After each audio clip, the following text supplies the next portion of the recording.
नमस्कार दोस्तों, स्वागत है आप सभी का रोचक कहानियाँ चैनल में। आज की कहानी है मकान मालकिन और नौकरानी की। हे भगवान, आज फिर तूने मेरी टी सेट का एक कप तोड़ दिया। मेरे मायके का था। भैया ने कितने प्यार से मेरी सालगिरह पर दिया था। इसके पैसे तो मैं तेरी तनख्वाह से काटूंगी अंजू। सुन रही है न तू? फर्श पर टूटे हुए कप के टुकड़े देखकर सोनम 45 वर्षीय कामवाली पर जोर से चिल्लाई। दीदी, वो गलती से हाथ से हकलाने लगी। रूपा की आंखों में आंसू आ गए। बस बस, ये सब तेरे बहाने हैं, अब जल्दी से समेट इन्हें, कहकर वह अपने बेडरूम में चली गई। रूपा पिछले कई महीने से ही सोनम के यहाँ काम कर रही थी। 6 महीने पहले तक तो उसकी ज़िंदगी बड़े मज़े से कट रही थी। काम करना तो दूर, वह तो सामान लाने भी पति के साथ ही निकलती थी। उसका पति एक फैक्ट्री में फोरमैन था। उसके पति को जितनी तनख्वाह मिलती थी, उसमें दोनों पति पत्नी का गुजारा मज़े से हो जाता था। विवाह के 6 वर्ष बाद जब कोई संतान नहीं हुई तो दोनों ने डॉक्टर को दिखाया। फिर महीनों के इलाज के बाद भी डॉक्टर साहब से कुछ नहीं जवाब दिए तो अंजू ने पति से दूसरी शादी करने को कहा। तब तो उसकी सास भी थी। पोते का मुंह तो वो भी देखना चाहती थी, लेकिन उसका पति नहीं माना। बोला, औलाद का सुख लिखा होगा तो तेरे साथ ही मिलेगा, वरना समझ लूँगा कि बुढ़ापे में औलाद से मिलने वाला सुख मेरी किस्मत में नहीं है। उसके इस तर्क के आगे तो अंजू और उसकी सास निरंतर हो गई। वो किसी भी हाल में दूसरी शादी करके अंजू के साथ नाइंसाफ़ी नहीं करना चाहता था। कुछ साल बाद उसकी सास भी गुजर गई। अब 2 व्यक्ति ही रह गए थे। उम्र भी तो हो रही, तो उसके पति ने अब ओवर टाइम काम करना छोड़ दिया। समय पर घर आ जाता, दोनों साथ बैठकर चाय पीते और दुकान समाज की बातें करते। अपनी ज़िंदगी में दोनों बहुत खुश थे। किसी से कोई मतलब नहीं था, न किसी की शिकवा न शिकायत। पर कहते हैं ना, जैसे दिन के बाद रात आती है, वैसे ही जीवन में खुशियों के बाद दुखों के बादल भी छाने लगते हैं। अंजू की खुशी को भी ग्रहण लग गया। उसकी ज़िंदगी में तूफान आने वाला था। एक दिन उसका पति फैक्ट्री में मेन स्विच ऑफ करके किसी मशीन की सफाई कर रहा था। फिर न जाने कैसे किसी ने आकर स्विच ऑन कर दिया और मशीन में उसका दाहिना हाथ आ गया। वह दर्द से चीखा। लोग आते, मेन स्विच बंद करते, तब तक में तो उसका हाथ उसके धड़ से अलग हो गया था। उफ, उसकी पीड़ा! तुरंत उसे हॉस्पिटल ले जाया गया। अंजू साए की तरह अपने पति के साथ रही, दिन रात उसके जीवन की प्रार्थना करती रहती। 1 महीने तो उसका पति हॉस्पिटल में रहा, जिसका पूरा खर्चा फैक्ट्री के मालिक ने उठाया। लेकिन फिर घर आने के बाद भी जख्म भरने में समय लगा। शरीर के घाव तो धीरे धीरे भरने लगे थे, लेकिन मन के घाव उसके पति के सामने पूरा जीवन पड़ा था।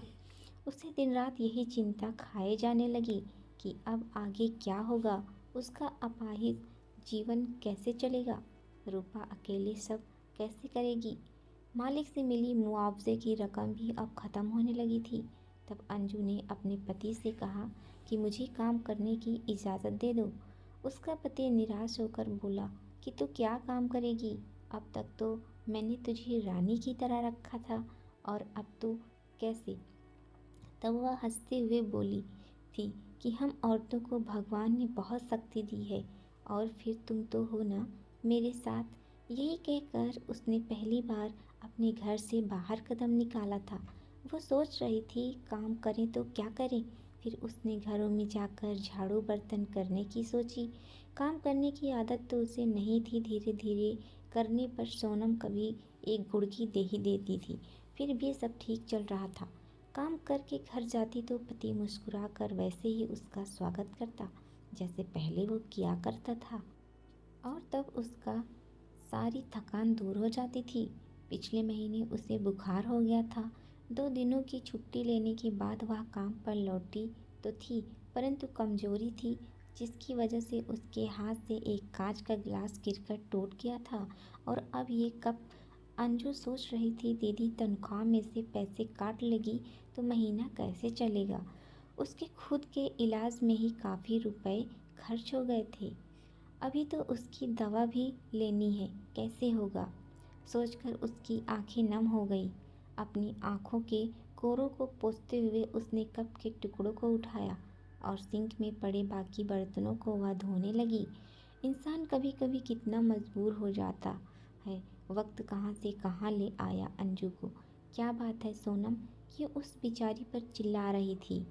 सोनम के पति शिवा ने पूछा तो बिफरे हुए अंदाज में बोली, चिल्लाऊंगी नहीं। आज फिर उसने एक कप तोड़कर मेरा एक नया सेट खराब कर दिया है। जानते हैं, वो टी शर्ट मेरे भाई ने दिया था, मेरे मायके का था।